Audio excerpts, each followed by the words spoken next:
Are के education path में आप सभी का स्वागत है। आज हम लोग भारतीय संविधान के महत्वपूर्ण अनुच्छेद का तीसरा सीरीज करेंगे।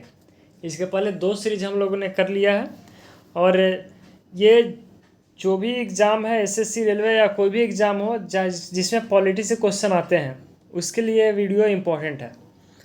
इसके पहले हम लोगों ने भाग 4 तक पढ़ लिया था। भाग 4 में अनुच्छेद 51 तक आर्टिकल 51 तक पढ़ा था। आज हम लोग भाग 4 क से पढ़ना है। जो इम्पोर्टेंट आर्टिकल्स है वही डिस्कस होगा, जो एग्जाम्स में आने की संभावनाएं होती है। तो भाग 4 क में है 51 क, ठीक है। 51 क यहाँ 51 क में क्या है?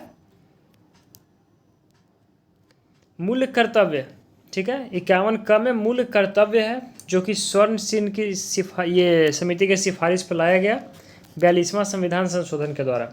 अनुच्छेद 51 का भाग 4 का क में मूल कर्तव्य है, फंडामेंटल ड्यूटीज़, और इसे लाया कहाँ से गया था? तो रसिया से लाया गया है। ये संविधान में जो अनुच्छेद लाया गया है वो रसिया से लाया गया है, रसिया के संविधान से।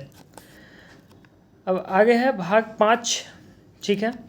भाग 5 में यूनियन या संघ, ये सब का ट्रिक आपको बता दिया चुका है कि किस भाग में क्या है।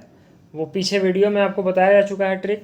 भाग 5 में बताया था कि 5 उंगली है, अगर उसको बंद करेंगे तो यूनियन बन जाएगा, एक संघ बन जाएगा। तो वहीं से बताए थे भाग 5। और ये भाग 5 अनुच्छेद 52 से लेके 52 से लेके 151 तक है, ठीक है। 52 से लेके 151 यानी पूरे 100 अनुच्छेद है इसमें, ठीक। भाग 5 में पूरे 100 अनुच्छेद हैं। तो स्टार्ट करते हैं। अनुच्छेद 52, ठीक है। आर्टिकल 52 में कहा गया है कि भारत का एक राष्ट्रपति होगा। बहुत इंपॉर्टेंट है, हमेशा ये पूछता है। अनुच्छेद 52 में भारत का एक राष्ट्रपति होगा। वहीं अनुच्छेद 60 राष्ट्रपति का शपथ, स से 60 और स से शपथ, स से 60 और स से शपथ। तो अनुच्छेद 60 में राष्ट्रपति का शपथ। वहीं अनुच्छेद 61 राष्ट्रपति पर महाभियोग चलाने की प्रक्रिया, राष्ट्रपति पे जो महाभियोग चलाया जाता है उसकी प्रक्रिया अनुच्छेद 61 में बताया गया है, आर्टिकल 61 में। अगला है अनुच्छेद 63। अब देखिए, अभी तो राष्ट्रपति की चर्चा इधर हो रही थी 52 में, अब अनुच्छेद 63 में उपराष्ट्रपति की चर्चा, यानी भारत के उपराष्ट्रपति, आर्टिकल 63। वहीं 64वां आर्टिकल जो होगा, अनुच्छेद 64, उसमें होगा कि उपराष्ट्रपति राज्यसभा का सभापति होगा, ठीक है। राज्यसभा का सभापति यानी राज्यसभा का जो सभापति होता है, हेड होता है, उपराष्ट्रपति होते हैं, ठीक है। उसके मेंबर नहीं होते हैं लेकिन उसके हेड होते हैं वहाँ पे। राज्यसभा के सभापति कौन? उपराष्ट्रपति होते हैं। तो आर्टिकल 63 में कहा गया है कि भारत का एक राष्ट्रपति होगा, और आर्टिकल 64 में फिर कहा गया है कि आर्टिकल 63 में क्या क्या कहा गया है कि भारत का एक उपराष्ट्रपति होगा, और 64 में कहा गया है कि उपराष्ट्रपति राज्यसभा के सभापति होंगे।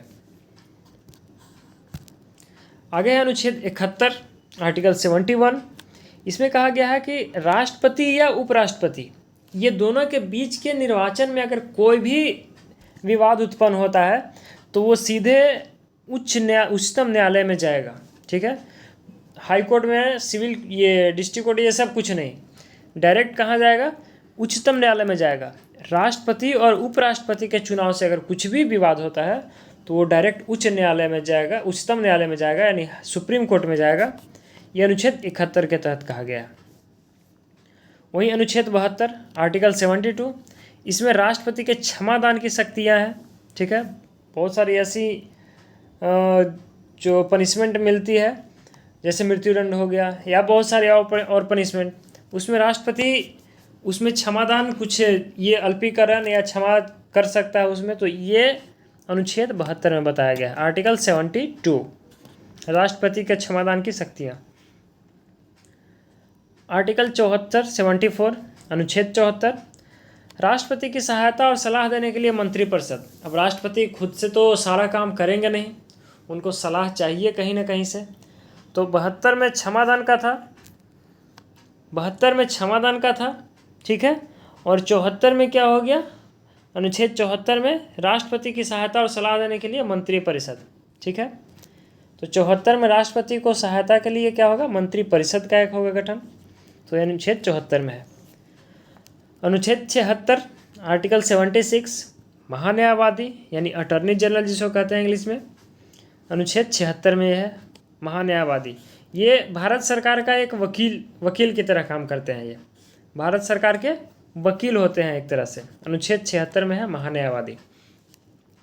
अनुच्छेद 79, देखिए 79, 80, 81 ये तीनों इम्पोर्टेंट है, स, र और ला, सरला, ठीक है। स से संसद, र से राज्यसभा और ल से लोकसभा, सरला, इस तरह से याद कीजिएगा। यानी कि 79 में संसद है, 80 में राज्यसभा है और 81 में लोकसभा है।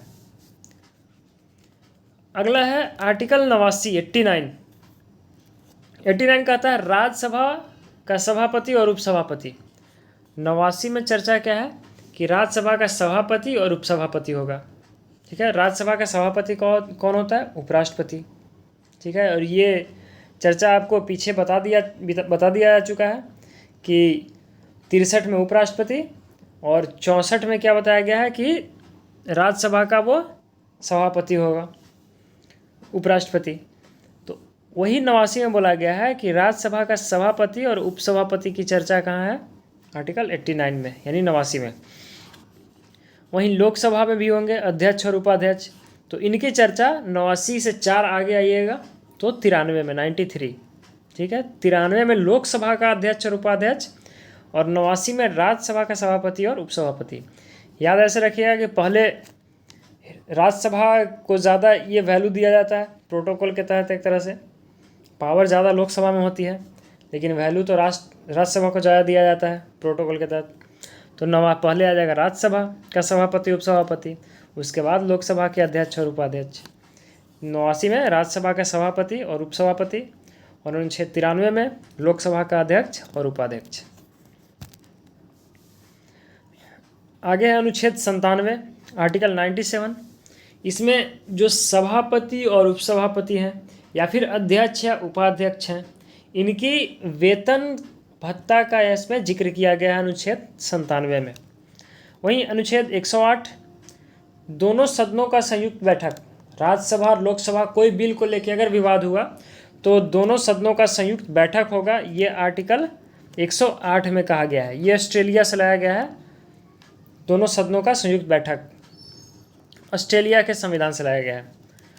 अनुच्छेद 110 ये धन विधेयक की परिभाषा इसमें है, मनी बिल, यानी कौन कौन बिल मनी बिल होगा, ये अनुच्छेद 110 में है।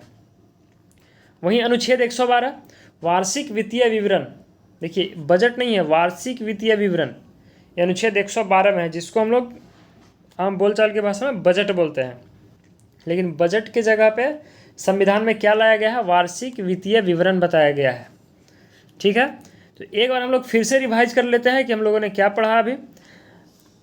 देखिए क्विक रिवीजन एक फिर से कर लेते हैं। अनुच्छेद 51 क में अभी देखा कि मूल कर्तव्य फंडामेंटल ड्यूटीज़ लाया कहाँ से गया था, ये तो रसिया से लाया गया था, स्वर्ण सिंह के समिति के सिफारिश पे और 42वां संविधान संशोधन के द्वारा इसे लागू किया गया। क ख अगर मिल जाए आपको तो समझिए संशोधन ही है।